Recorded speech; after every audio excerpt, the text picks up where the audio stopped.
ফিফার তরফ থেকে অফিসিয়ালিভাবে 2026 ফুটবল বিশ্বকাপের গ্রুপ ড করে দেওয়া হলো। তাই আজকের এই ভিডিওর আলোচ্য বিষয় এই বিশ্বকাপে আর্জেন্টিনা আর পর্তুগাল কবে মুখোমুখি হচ্ছে তার ডিটেলস, এছাড়া যতগুলো গ্রুপ করা হয়েছে সেই গ্রুপগুলো থেকে কোন কোন দল সম্ভাব্য পরবর্তী রাউন্ডে যাচ্ছে তার ডিটেলস, এছাড়া কোন গ্রুপকে সবথেকে শক্ত গ্রুপ করা হয়েছে তার ডিটেলস, সমস্ত কিছু এক এক করে বলবো। তার আগে তোমাদের কাছে রিকোয়েস্ট থাকবে আমাদের চ্যানেলটিকে সাবস্ক্রাইব করে পাশে থাকার। যাই হোক, শুরু করা যাক আজকের এই ভিডিও।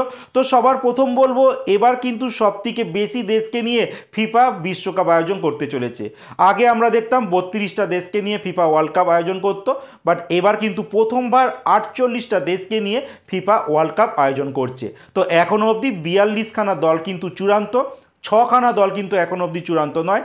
সেই 6খানা দল কিন্তু এখনও অবধি ম্যাচ খেলে তাদেরকে আসতে হবে, যেখানে ইউরোপ থেকে 4টে দল আসবে আর রেস্ট অফ ওয়ার্ল্ড থেকে 2টো দল আসবে।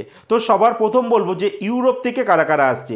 বলে রাখি, ইউরোপের কিন্তু এখনও অবধি 16খানা দল রয়েছে, তারা একে অপরের বিপক্ষে ম্যাচ খেলবে। তারপর চূড়ান্ত 4খানা দল কিন্তু বিশ্বকাপে যোগ্যতা অর্জন করবে। আর রেস্ট অফ ওয়ার্ল্ড থেকে সেখানে দেখা যাচ্ছে এশিয়া থেকে একটি দল, ওশেনিয়া থেকে একটি দল, আফ্রিকা থেকে একটি দল, ল্যাটিন আমেরিকা থেকে একটি দল, উত্তর আমেরিকা থেকে একটি দল, তাদের মধ্যে ম্যাচ হবে।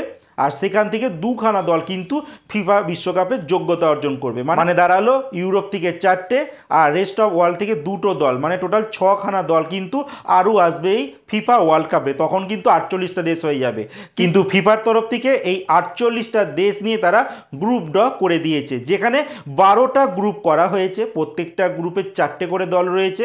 আর এখান থেকে প্রত্যেকটা গ্রুপের 1 আর দ্বিতীয় স্থানে যারা শেষ করবে তারা পরবর্তী রাউন্ডে যাবে। মানে 12টা গ্রুপের 24টা দল পরবর্তী রাউন্ডে যাবে। 12টি গ্রুপ থেকে 24টা দল তো এসে গেল, মানে যারা প্রথম আর দ্বিতীয় স্থানে শেষ করছে। এইবার স্পট থেকে গেল আরও 8টা দলের। তো তার জন্য এই 12খানা দল থেকে বেস্ট 8খানা থার্ড প্লেস টিমকে কিন্তু সুযোগ করে দেবে পরবর্তী রাউন্ডে। তো যাই হোক, 32টা দল হয়ে গেল। এবার 32টা দল একে অপরের বিপক্ষে ম্যাচ খেলবে। এখান থেকে কিন্তু রাউন্ড অফ 16, তারপর কোয়ার্টার ফাইনাল আসবে, তারপর সেমিফাইনাল, তারপরে কিন্তু ফাইনাল। তো যাই হোক, সবার প্রথম বলবো আজকের এই ভিডিওতে কোন গ্রুপটা সবথেকে শক্ত গ্রুপ করা হয়েছে। তো আমার মনে হয় কোনো গ্রুপই কিন্তু শক্ত নয়। সবকটা গ্রুপের মধ্যেই দেখা যাচ্ছে 2টো করে স্ট্রং টিম রয়েছে আর 2টো করে কিন্তু উইক টিম রয়েছে। তো তোমরা যদি ভালো ম্যাচ দেখতে চাও সেক্ষেত্রে তোমাদের রাউন্ড অফ মানে 32 যখন টিম খেলা হবে সেখান থেকে কিন্তু শক্ত ম্যাচ আসতে শুরু করেছে। তখন থেকে কিন্তু একটি করে টিম এলিমিনেট হতে শুরু করবে। যাই হোক, তোমাদের বলে রাখি, এইখানে যতগুলো গ্রুপ করা হয়েছে, মানে 12টা গ্রুপ করা রয়েছে, এই 12টা গ্রুপের মধ্যে কিন্তু আমার নজরে কিন্তু কোনো গ্রুপ শক্ত গ্রুপ নয়। সব কটাই কিন্তু মোটামুটি ইজি গ্রুপই রয়েছে যারা যারা ভালো টিম তাদের জন্য। এবার আমি তোমাদের বলবো এক এক করে শুরু করব যে কোন গ্রুপে কারা কারা পড়েছে। তো সবার প্রথম যে গ্রুপটা থেকে আমি শুরু করব, গ্রুপ এ, যেখানে আয়োজক মেক্সিকো রয়েছে। আমি তোমাদের বলে রাখি, এবার কিন্তু ফিফা বিশ্বকাপ 3টে দেশ মিলে আয়োজন করছে, মেক্সিকো, কানাডা আর আমেরিকা। তো তার জন্য মেক্সিকোকে কিন্তু গ্রুপ এতে রাখা রয়েছে। তার সঙ্গে রয়েছে সাউথ আফ্রিকা, আছে এশিয়ার দল কোরিয়া রিপাবলিক। এছাড়া বললাম তোমাদের যে ইউএফএ থেকে কিন্তু যারা কোয়ালিফাই রাউন্ড খেলছে তাদের মধ্যে একটি দল এখানে ঢুকবে। সেক্ষেত্রে দেখো চেজিয়া রয়েছে, ডেনমার্ক রয়েছে, আয়ারল্যান্ড রয়েছে আর নর্থ ম্যাসিডোনিয়া রয়েছে। বাট এই সমস্ত দলের কথা যদি আমি ছেড়েও দিই, এই গ্রুপের কিন্তু টপ করবে মেক্সিকো। আর দ্বিতীয় স্থানে যদি কোনো দলের কথা বলি, সেক্ষেত্রে কোরিয়া কিন্তু খারাপ ফুটবল খেলছে না, সাউথ আফ্রিকাও কিন্তু ভালো দল। এছাড়া যদি যে তলার দিকে যে 4টে দল দেখছো, এদের মধ্যে যদি কেউ কোয়ালিফাই করে ফেলে সেক্ষেত্রে আমার বাজি হবে ডেনমার্ক। তো আমি মোটামুটি মেক্সিকো আর ডেনমার্কে দেখছি তারা নেক্সট রাউন্ডে যাচ্ছে। এবার আসছি গ্রুপ বিতে, যেখানে আয়োজক কানাডা রয়েছে, এছাড়া রয়েছে কাতার, সুইজারল্যান্ড। এছাড়া দেখো উয়েফা থেকে যারা কোয়ালিফাই করবে, যে 4টে দেশের মধ্যে একটি দেশ চান্স পাবে, আছে বসনিয়া, ইটালি, এছাড়া রয়েছে ওয়েলস রয়েছে, এছাড়া রয়েছে নর্দার্ন আয়ারল্যান্ড। এই গ্রুপের যদি 2টো টিমকে আমাকে বলো বাঁচতে, সেক্ষেত্রে আমি সুইজারল্যান্ড আর ইটালিকে চোখ বন্ধ করে আমি ভরসা করব যে এই 2টো টিম কিন্তু পরবর্তী রাউন্ডে যাচ্ছে। এবার আসছি গ্রুপ সিতে, এখানে আছে ব্রাজিল, মরক্কো, হাইতি, স্কটল্যান্ড। চোখ বন্ধ করে বলা যায় এই গ্রুপ থেকে 2খানা দল পরবর্তী রাউন্ডে যাবে। সেক্ষেত্রে একে শেষ করবে ব্রাজিল আর 2-এ শেষ করবে মরক্কো। এই মরক্কো কিন্তু 2022 ফিফা ওয়ার্ল্ড কাপের তারা কিন্তু সেমিফাইনাল অবধি উঠেছিল, যা আফ্রিকা থেকে প্রথম কোনো দল যারা ফুটবল বিশ্বকাপের এতটা বড় লেভেল অবধি চলে গেছে। তো মরক্কোকে কিন্তু এই মুহূর্তে ভালো ফুটবল খেলছে, যার জন্য আমি মরক্কোকে এগিয়ে রাখবো। আর ব্রাজিল আর মরক্কো পরবর্তী রাউন্ডে যাচ্ছে আমার তরফ থেকে। এবার দেখো গ্রুপ ডি। গ্রুপ ডিতে রয়েছে ইউএসএ মানে আয়োজক দেশ, প্যারাগুয়ে, অস্ট্রেলিয়া, এছাড়া রয়েছে ইউরোপ থেকে যে কোয়ালিফাই করবে সেখানকার কিছু দেশ, যেরকম আছে রোমানিয়া, স্লোভাকিয়া, এছাড়া তুর্কি আছে, কসোভো রয়েছে, এছাড়া অস্ট্রেলিয়া, প্যারাগুয়ে, ইউএসএ তো রয়েছে। তো আমি যদি বলি এখান থেকে কোনো দল টপ করবে, সেক্ষেত্রে ইউএসএকে এগিয়ে রাখবো। এছাড়া দ্বিতীয় স্থানের টিম হিসেবে আমি তুর্কিকে এগিয়ে রাখবো। তুর্কি আর ইউএসএ পরবর্তী রাউন্ডে যাচ্ছে। এইবার বলবো গ্রুপ ই এর কথা। ই থেকে যাচ্ছে আমার মতে জার্মানি, একে যারা আছে জার্মানি কোয়ালিফাই করবে। এছাড়া রয়েছে কুরাকাও, কোত দি আইভরি আর ইকুয়াডোর। তো এক্ষেত্রে আমি জার্মানিকে 1 নম্বর টিম হিসেবে কোয়ালিফাই দেখছি, আর দ্বিতীয় টিম হিসেবে দেখছি কোত দি আইভরি মানে আইভরি কোস্টকে আমি দেখছি তারা দ্বিতীয় টিম হিসেবে পরবর্তী রাউন্ডে যাচ্ছে। এবার বলবো গ্রুপ এফ এর কথা। গ্রুপ এফে আছে নেদারল্যান্ড, জাপান, টিউনেশিয়া।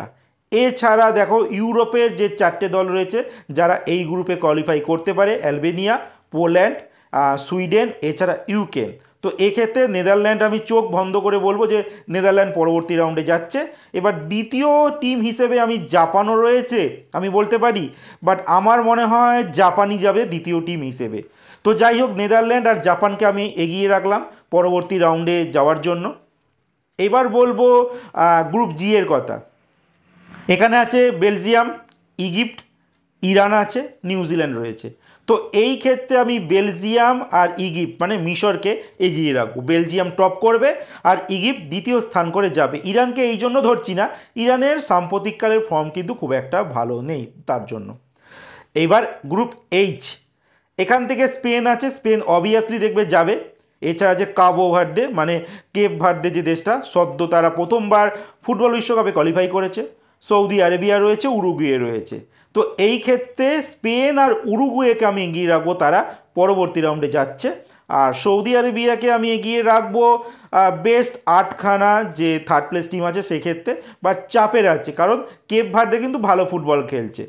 গ্রুপ আইয়ের কথা বলছি। এখানে আছে ফ্রান্স, সেনেগাল, নরওয়ে। এছাড়া এই 3টে টিম আছে দেখো, বলিভিয়া, ইরাক আর সুরিনাম। তো আমি এখান থেকে বলবো ইরাক কোয়ালিফাই করবে, ঠিক আছে, মানে এখানে যোগ্যতা অর্জন করবে। এবার 4টে দলের মধ্যে কোন দল পরবর্তী রাউন্ডে যাবে, এক্ষেত্রে ফ্রান্স আর সেনেগালকে আমি এগিয়ে রাখবো। এবার আমি গ্রুপ জেতে চলে যাচ্ছি। গ্রুপ জেতে রয়েছে আর্জেন্টিনা, আলজেরিয়া, অস্ট্রিয়া, জর্ডান। আমি এখান থেকে দেখছি আর্জেন্টিনা টপ করছে আর দ্বিতীয় টিম হিসেবে আলজেরিয়া যাচ্ছে। জর্ডানের কোনো চান্স নেই। অস্ট্রিয়া চমক দিতেও পারে, আর বেস্ট 8খানা যে থার্ড প্লেস টিম আছে সেক্ষেত্রে অস্ট্রেলিয়া যেতেও পারে। বাট আমি 1 আর 2-এর কথা যদি বলি, আর্জেন্টিনা আর আলজেরিয়া। এইবার আসছি গ্রুপ কে। এখানে আছে পর্তুগাল, উজবেকিস্তান, কলম্বিয়া। এছাড়া রেস্ট অফ ওয়ার্ল্ড থেকে 3টে টিমের মধ্যে একটি টিম কোয়ালিফাই করতে পারে, বাট এই টিমগুলোর কোনো আমি সম্ভাবনা দেখছি না। তো পর্তুগাল 1 নম্বর টিম হিসেবে কোয়ালিফাই করবে, আর কলম্বিয়া উজবেকিস্তানের মধ্যে আমার ডাউট আছে, কারণ উজবেকিস্তান ইদানিংকালে দারুণ ফুটবল খেলছে আর অনেক তারা কিন্তু ফুটবলে উন্নতি করেছে। রিসেন্ট টাইমে এশিয়াতে তার কিন্তু প্রমাণ পাওয়া যাচ্ছে।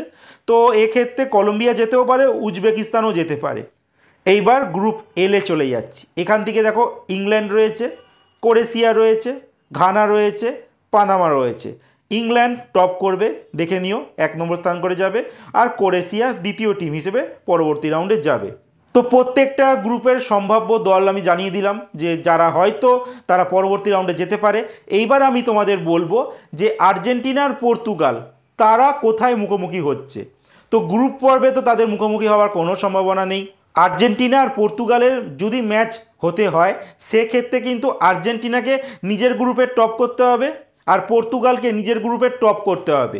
তারপর দুটো দলই কিন্তু রাউন্ড অফ 32-এ চলে যাবে, সেখানে তাদের দুটো টিমকেই ম্যাচ জিততে হবে। তারপর প্রি কোয়ার্টার ফাইনালে ম্যাচ হবে, সেখানেও দুজনকে ম্যাচ জিততে হবে। তারপর কোয়ার্টার ফাইনালে গিয়ে কিন্তু এই দুটো দলকে খেলতে দেখতে পারবো। তার জন্য কিন্তু এই দুটো টিমকে জিতে আসতে হবে, মানে কেউ যদি গ্রুপ রানার আপ হয়ে আসে তাহলে কিন্তু আর দেখার সম্ভাবনা খুব কম হয়ে যাবে। তো এই ক্ষেত্রে দুটো দলকে নিজেদের গ্রুপে টপ হয়ে এসে round of 35, pre quarter final সমস্ত ম্যাচ খেলে কোয়ার্টার ফাইনালে কিন্তু একটা সম্ভাবনা রয়েছে যে রোনাল্ডো ভার্সেস মেসির মধ্যে ম্যাচ দেখা। তো পুরোটা তো সময় বলবে যে আমরা রোনাল্ডো আর মেসির মধ্যে ম্যাচ দেখতে পারবো কি না। এই নিয়ে তোমাদের কি মতামত তোমরা কমেন্টে জানাতে পারো।